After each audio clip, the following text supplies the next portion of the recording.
Night before the pay-per-view here, going into Extreme Rules 2015, I really thought by now there would be some sort of a ruling by WWE.com about the well-being of Daniel Bryan and his injury that is going on. Of course, it was major headlines last week that Daniel Bryan was sent home from the European tour before it was done. Some say that Daniel Bryan went on the tour with an injury that had already gone down in the Fresno SmackDown match with Sheamus after WrestleMania weekend. He suffered a concussion. There's some people who think that his neck injury is reacting up, and there's some people who think that WWE knows that something's wrong with Daniel Bryan, but just don't quite know what it is. I mean, there's been stories of Daniel Bryan didn't have the surgery that was needed to get himself back to being 100%, and then mysteriously Daniel Bryan went to some doctor in I can't remember if it was Salt Lake City or it was Denver. I want to say that it was Denver, and the guy got Daniel Bryan well. I know that they did an episode about Total Divas about it. I just honestly never got a chance to check it out.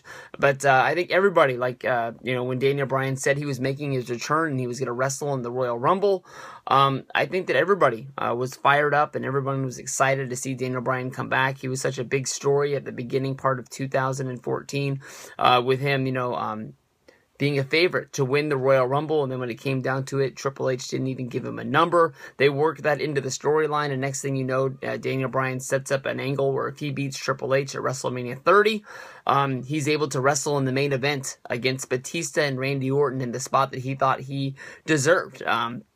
Daniel Bryan and Triple H went out and they wrestled in the match of the year, honestly, in my mind, to open up WrestleMania 30. Daniel Bryan came back in the main event, winning the WWE and World Heavyweight Championship belts, I believe, because Batista tapped out.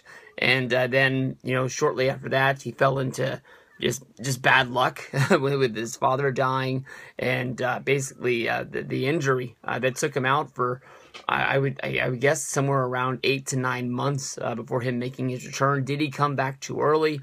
But there is no word. I don't know if this is going to be an ongoing story that WWE is going to cover tomorrow, trying to make pay-per-view day on the WWE Network a must-see television. I could see them doing break-ins on the WWE Network with Scott Stanford or Booker T or Michael Cole. Anybody trying to get this over to saying that Daniel Bryan has had medical issues in the past week, and they're going to be covering it. He's going to be getting a physical the day of the show, and stay tuned to the WWE Network, and we'll tell you what's going on, and maybe you can make it something that goes all the way into the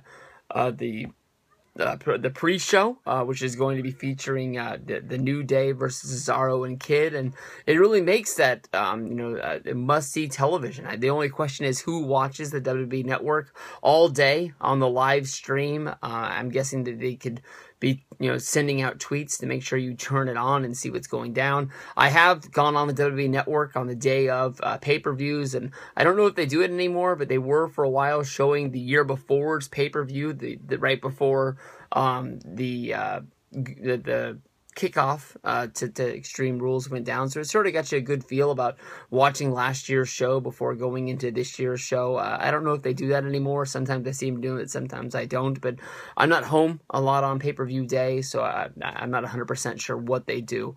But I don't think people are really going to be sitting around watching the WWE Network, but it is a way to make you feel like that pre-show really is something important. The match that is booked is Daniel Bryan going up against Bad News Barrett. This is a sort of a rematch. Daniel Bryan won the Intercontinental Championship at WrestleMania 31. In the latter match, Wade Barrett was the champion going into that match, even though there were 7 competitors in that match. Wade Barrett, he stuck up and said, I'm going to be using my rematch clause, even though it sort of looked like they were going the direction of Sheamus versus Daniel Bryan, with Sheamus making his return at the Raw after WrestleMania and then giving the brogue kick, knocking out Daniel Bryan's face, and then also knocking him silly in the match on that SmackDown like we talked about earlier. But more to come with this tomorrow. We're all hoping that Daniel Bryan's going to make a return and he's going to be a part of this match. But as of right now, there is no news, which is news that there is none. Kind of weird.